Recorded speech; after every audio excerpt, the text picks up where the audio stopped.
ಸಚಿವ ರಮೇಶ್ ಜಾರಕಿಹೊಳಿಯನ್ನು ಕೈಬಿಟ್ಟರೆ ಸರ್ಕಾರಕ್ಕೆ ಯಾವುದೇ ರೀತಿಯ ತೊಂದರೆ ಇಲ್ಲ ಅನ್ನುವಂತಹ ಅಭಯದ ಮಾತುಗಳನ್ನು ಹೇಳಿದ್ದಾರೆ. ಯಾಕೆಂದರೆ ಸಾಕಷ್ಟು ಭಿನ್ನಮತೀಯ ಚಟುವಟಿಕೆ, ಅದರ ಜೊತೆಗೆ ಒಂದು ಕಡೆ ಅಸಮಾಧಾನದ ಮಾತುಗಳನ್ನು ಕೂಡ ಸತೀಶ್ ಜಾರಕಿಹೊಳಿ, ರಮೇಶ್ ಜಾರಕಿಹೊಳಿ ಇಬ್ಬರು ಮಾತನಾಡಿದರು. ಆದರೆ ಈಗ ಅಂದರೆ ಕಾಂಗ್ರೆಸ್ನ ಪ್ಲಾನ್ ಯಾವ ರೀತಿ ಇದೆ ಗೊತ್ತಿಲ್ಲ. ಮುಂದಿನ ಸಂಸದೀಯ ಚುನಾವಣೆಗೆ, MP ಚುನಾವಣೆಗೆ ರಮೇಶ್ ಜಾರಕಿಹೊಳಿ ಅವರನ್ನು ಕಣಕ್ಕಿಳಿಸೋದ್ರ ಬಗ್ಗೆ ಚಿಂತನೆಯನ್ನು ಕೂಡ ಸಾಕಷ್ಟು ಬಾರಿ ನಡೆಸಿದರು. ಸೊ ಹಾಗಾಗಿ ಈ ಒಂದು ನಿರ್ಧಾರವನ್ನು ತೆಗೆದುಕೊಂಡಿದ್ದಾರಾ ಗೊತ್ತಿಲ್ಲ. ಬಟ್ ಸತೀಶ್ ಜಾರಕಿಹೊಳಿ ಅವರು ಇದೀಗ ಸಚಿವರಾಗಿ ಆಯ್ಕೆ ಆಗಿದ್ದಾರೆ. ಆದರೆ ಅವರ ಪ್ರಕಾರ ನನಗಿನ್ನೂ ಅಧಿಕೃತ ಮಾಹಿತಿ ಬಂದಿಲ್ಲ. ಯಾವ ಖಾತೆ ಕೊಟ್ಟರು ನಾನು ನಿಭಾಯಿಸ್ತೀನಿ, ರಮೇಶ್ ಜಾರಕಿಹೊಳಿ ಅವರನ್ನ ಕೈ ಬಿಟ್ಟಿರೋದಕ್ಕೆ ಸರ್ಕಾರಕ್ಕೆ ಯಾವುದೇ ರೀತಿಯ ತೊಂದರೆ ಇಲ್ಲ ಅನ್ನುವಂಥದ್ದೇನು ಹೇಳಿದರು. ರಮೇಶ್ ಜಾರಕಿಹೊಳಿ ಅವರ ವಿಚಾರಕ್ಕೆ ಸಂಬಂಧಪಟ್ಟ ಹಾಗೆ ಅನೇಕ ಮಾತುಗಳು, ಕುತೂಹಲಗಳು, ಊಹಾಪೋಹಗಳು ಕೂಡ ಜಾಸ್ತಿ ಆಗಿತ್ತು. ಒಂದು ಕಡೆ ಅವರು BJPಯ ನಿರಂತರ ಸಂಪರ್ಕದಲ್ಲಿದ್ದಾರೆ, BJPಗೆ ಹೋಗ್ತಾರೆ, ಅಲ್ಲಿಗೆ ಸಪೋರ್ಟ್ ಮಾಡ್ತಾರೆ. ಡೆವಲಪ್ಮೆಂಟು, ಸಾರ್ವಜನಿಕ ಸಮಸ್ಯೆ ಬಗೆಹರಿಸಲಿಕ್ಕೆ ಒಂದು ಅನುಕೂಲ ಆಗುತ್ತೆ ಈ ಉದ್ದೇಶಕ್ಕೆ.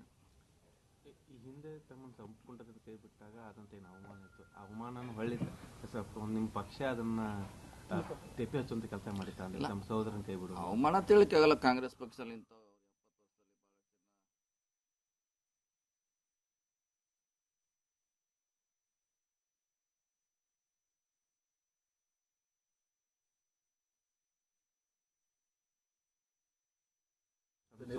ನಮ್ಮ ಸಹೋದರನ ಕೈ ಬಿಟ್ಟು ತಮ್ಮ ಪಕ್ಷ ಸೇರ್ಪಡೆ ಮಾಡ್ಕೋತಾ ಇರೋದು ಕೆಲವೊಂದು ಕಡೆ ಮತ್ತೆ ಏನೋ ರಾಜಕಾರಣದ ಬದಲಾವಣೆಗಳು ಈ ರೀತಿ ಕೇಳಬಾರ್ದು. ಬದಲಾವಣೆ ಆಗ್ಲಿಕ್ಕೆ ಯಾವ ರೀತಿ ಸಾಧ್ಯ ಇಲ್ಲ.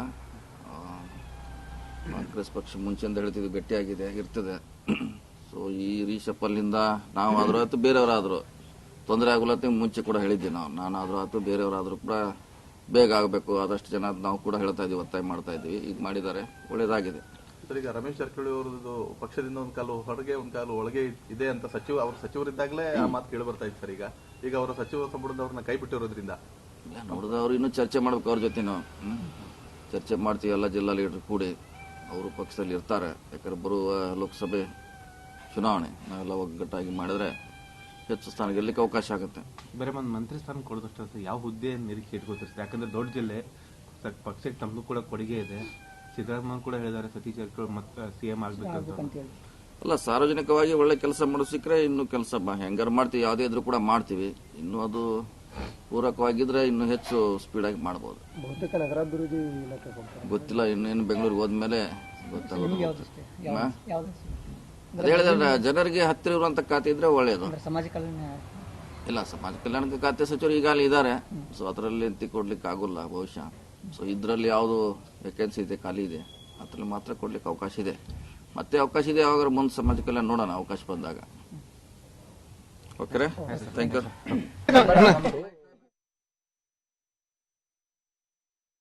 TV5 ಜೊತೆ ಎಕ್ಸ್ಕ್ಲೂಸಿವ್ ಆಗಿ ಸಚಿವರಾಗಿ ಆಯ್ಕೆಯಾಗಿರುವಂಥ ಸತೀಶ್ ಜಾರಕಿಹೊಳಿ, ಬೆಳಗಾವಿಯ ಶಾಸಕರು. ಸೊ ಏನು ಮಾತನಾಡೋದು ಅಂತಂದರೆ, ಸಚಿವರಾಗಿ ಆಯ್ಕೆ ಆಗಿದ್ದಾರೆ, ಬಟ್ ಯಾವುದೇ ರೀತಿಯ ತೊಂದರೆ ಇಲ್ಲ.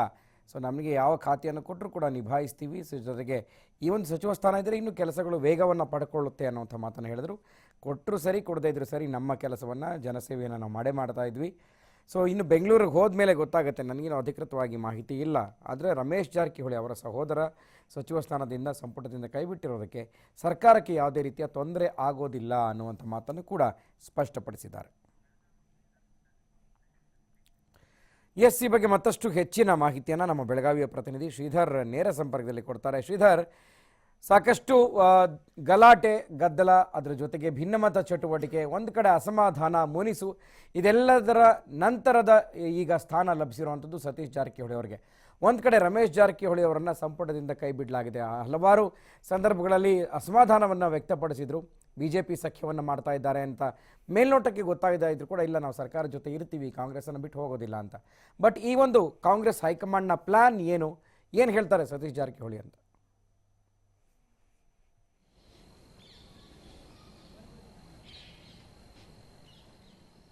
ಗುರುಪ್ರಸಾದ್, ಖಂಡಿತವಾಗಿಯೂ ಇವತ್ತು ಏನು ಸಂಜೆ ಸಚಿವ ಸಂಪುಟದ ಒಂದು ಏನು ವಿಸ್ತರಣೆ ಆಗ್ತಾ ಇದೆ, ಆ ವಿಸ್ತರಣೆ ಹಿನ್ನೆಲೆಯಲ್ಲಿ ಬೆಳಗಾವಿ ಜಿಲ್ಲಾ ರಾಜಕಾರಣದಲ್ಲಿ ಒಂದು ಸಾಕಷ್ಟು ಬದಲಾವಣೆಗೆ ಒಂದು ಪೂರಕವಾಗಿದೆ ಅಂತ ಹೇಳ್ಬೋದು. ಅದು ಏನಂದ್ರೆ ರಮೇಶ್ ಜಾರಕಿಹೊಳಿ ಅವರನ್ನು ಕೈಬಿಟ್ಟು ಅವರ ಸ್ಥಾನಕ್ಕೆ ಅವರ ಸಹೋದರ ಅಂತ ಸತೀಶ್ ಜಾರಕಿಹೊಳಿ ಅವರನ್ನ ಸೇರ್ಪಡೆ ಮಾಡ್ಕೊಳ್ಳಾಗ್ತಾ ಇರ್ತಕ್ಕಂಥದ್ದು.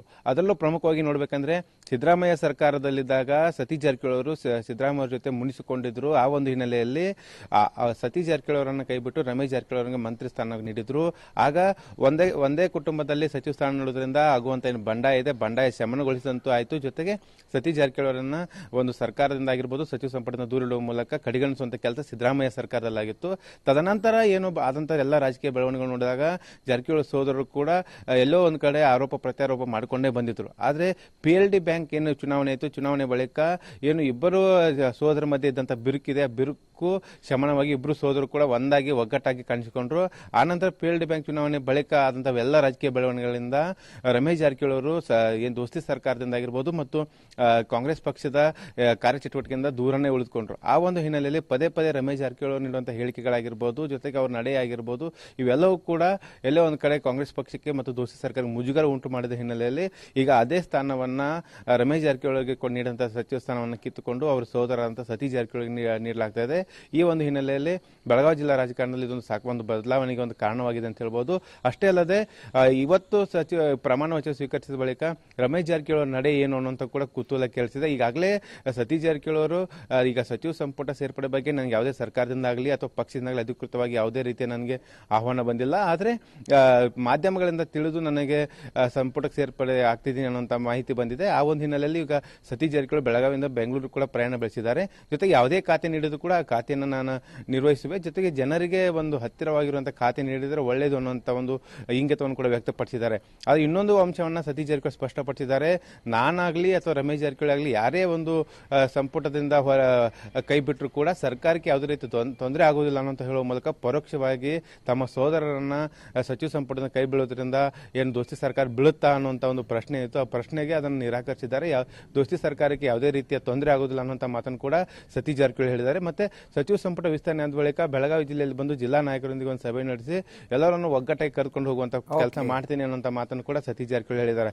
ಆದರೆ ಇವತ್ತು ಸಚಿವ ಸಂಪುಟದ ವಿಸ್ತರಣೆ ಬಳಿಕ ರಮೇಶ್ ಜಾರಕಿಹೊಳಿ ಅವರ ನಡೆ ಏನಿರಲಿದೆ ಅದು ಕೂಡ ಸಾಕಷ್ಟು ಕುತೂಹಲ ಕೇಳಿಸಿದೆ. Guruprasad, okay, thank you Sridhar ಮಾಹಿತಿಗೆ.